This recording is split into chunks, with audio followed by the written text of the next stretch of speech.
నమశివాయ నమశివాయ నమశివాయ.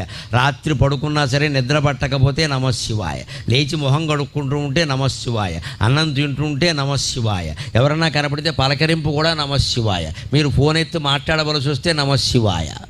ఇంత ఇదిగా భగవన్నామాన్ని మనం సొంతం చేసుకుంటే అన్ని రకాల పాపాలు కాదు, సకల కర్మలు నశించిపోతాయి. అన్ని కర్మఫలాలు పోయి జ్ఞానం పొంది మోక్షం పొందుతాం. ఎప్పుడూ ఆనందంగా ఉంటాం. భగవన్నామస్మరణ అంత గొప్పది. అలా చేస్తేనే శివుడు కాపాడుతాడు. గమనించండి. ఇలా ఊరికే దండం పెట్టేగానే ఏం కాపాడాను? అలా అయితే అందరినీ కాపాడాలిగా. మనం చెయ్యాలి, ప్రార్థన చేయాలి ఖచ్చితంగా. అది ఆర్తితో జరగాలి, కన్నీళ్లు రావాలి ఖచ్చితంగా. ఆ కన్నీళ్లతోనే భగవంతుడి పాదాలు గడగాలి. అందుకే రోజు ఇళ్లల్లో కూడా కులభేదం లేకుండా, స్త్రీ పురుష భేదం లేకుండా అందరూ దేవతార్చన చెయ్యండి. బ్రాహ్మణులు చేసే దేవతార్చన వేరు. వారికి వంశపరంపరగా ఏదో వస్తుంది, వారి పద్ధతిలో వారు చేస్తారు. వారి బాధ్యతలు వారిని చేయనివ్వండి. వారిలాగా చేద్దాం